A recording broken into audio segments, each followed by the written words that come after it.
Welcome to our honeymoon video where we'll bring you on the exciting journey of a lifetime. Featuring drone shots which we don't have because it was too windy and also we lost the drone. Windmills and driving and sunsets and exerting undue political influence overseas.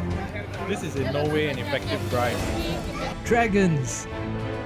And of course, wonderful views. But not the political kind. Well, maybe a little bit, but not too much, I promise. We started with a nice long drive all the way across the country from the airport all the way to nice, bright and sunny Ribe. A town they assure me is the oldest town in Denmark, and it shows.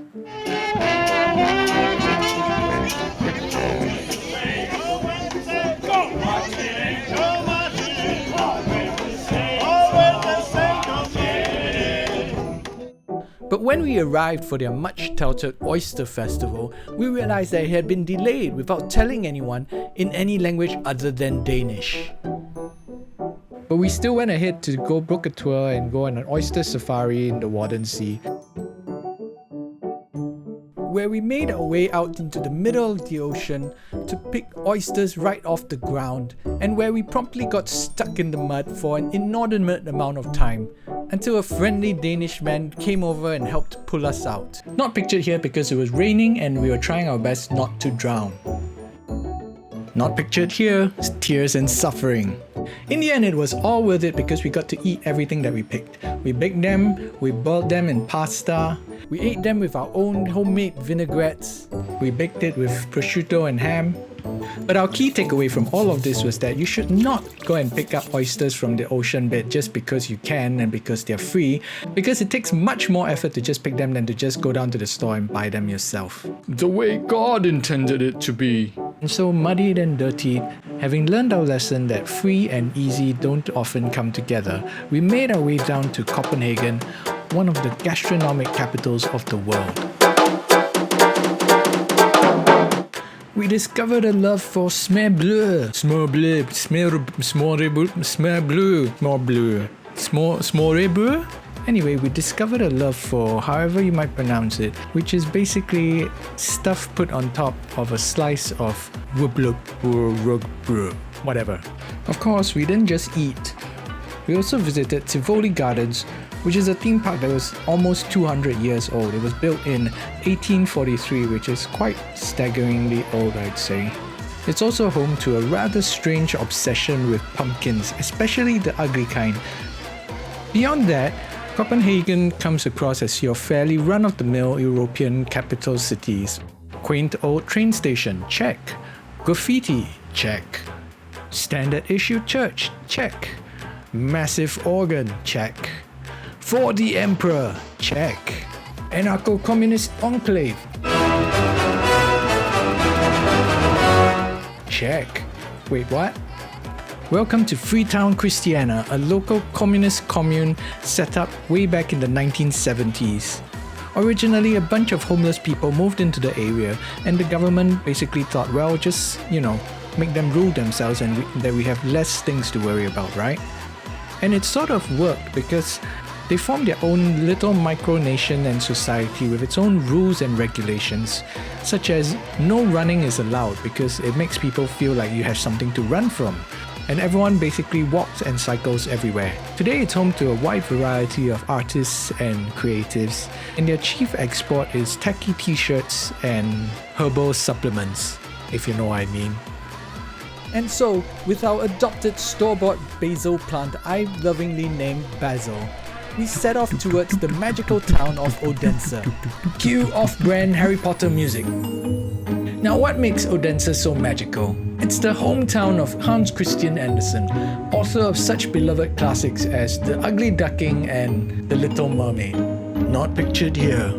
Or more relevantly, it's home to a festival called the Magical Days Festival Odense, a festival for all the witches and wizards out there, from a major fantasy property that they are not legally allowed to name.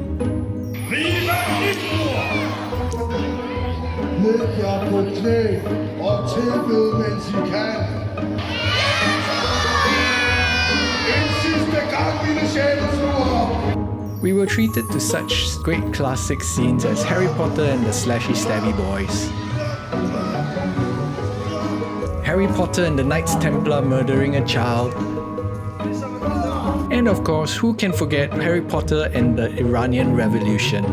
And of course, Harry Potter and the Child Soldiers of Azkaban, putting the infant into infantry. Overall, I quite enjoyed Denmark, and I think that it's quite the perfect place for a honeymoon because everyone is going to ask you, why Denmark?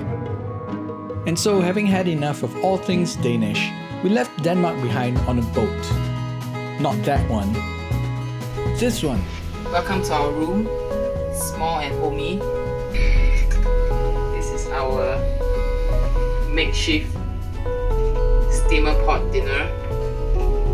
We save about $100. We made our own caviar pork chop rice with champagne because we had heard the dinner was quite underwhelming and overpriced.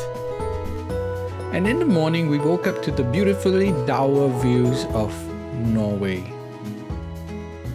Gone were the rolling fields and blue sunny skies, replaced with grey clouds and endless rain. No wonder the Vikings were so eager to invade everyone else. So of course one of our first stops was the local church, which was every bit as impressive as it sounded on Google Maps. Complete with grand and ancient organ, mascot preacher, and of course the real reason why anyone goes to church, the UN. We then visited the local rat house, which fortunately for us did not contain any rats. Rat house is simply the German word for government, and also the American word for government if you've been on the internet for long enough. And then it was time for epic road trip.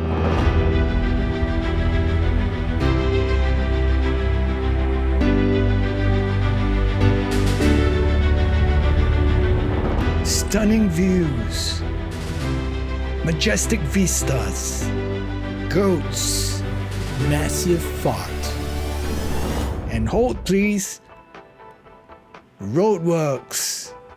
Lots and lots of roadworks. Our first stop was the quaint little town of Flom, located at the tip of the Sognesfjord area. We had our own little house on the marina overlooking the placid lake, which gave us the perfect place to have breakfast and act all fancy-like. Look at our fancy breakfast. Look at it. The town is also home to a very quaint old railway, but we didn't get a chance to sit on it because we were driving. Mainly because we were in a giant rush, but look at the views. The place is absolutely stunning. We made a brief detour to the tiny little town of Undredal. Nestled along the edge of a fjord with only one tiny little shop, it is famous for its brown goat's cheese, brunost. We stopped by a Viking village at the town of Gudvangen, which had very knowledgeable guides dressed up as Vikings and a variety of activities such as archery and axe throwing for all the axe murderers out there. Cue condescending cheers. Yay!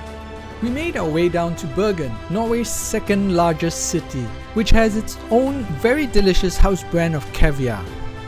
Aside from that, it also has this really quaint wooden alleyway thing, as well as fantastic views from the top of a nearest mountain. And of course, what would a trip to Norway be without a requisite photo with a troll? We then made our way down to the idyllic town of Oda, near the Fogelfona National Park, where we had rather optimistically hoped to go hiking. Unfortunately, due to the weather, that proved to be a really bad idea, and also because my boots had started to fall apart. We also checked out a local apple cidery where the farmer and cider master brewer person was kind enough to give us a tour. It was here that we realized that apple cider is actually made in giant plastic tubs, much like meth. And also where we said farewell to our stalwart basil plant which had followed us all the way from Denmark.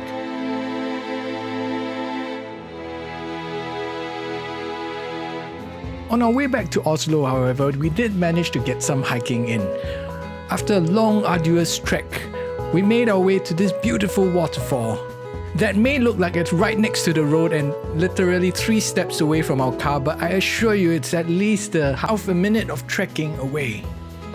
We then made our way to our final stop on our journey, Oslo, where we paid a visit to the Vigeland Sculpture Park, home to an assortment of weird, wonderful, and somewhat suggestive statues, such as Atlas Shrugged, but instead of the world, it's birds. The amount of space our government thinks it takes to make babies. Average train during rush hour. And of course, this one. Thanks for watching, and as they say in Norway, mange takk fra kjøttbollene.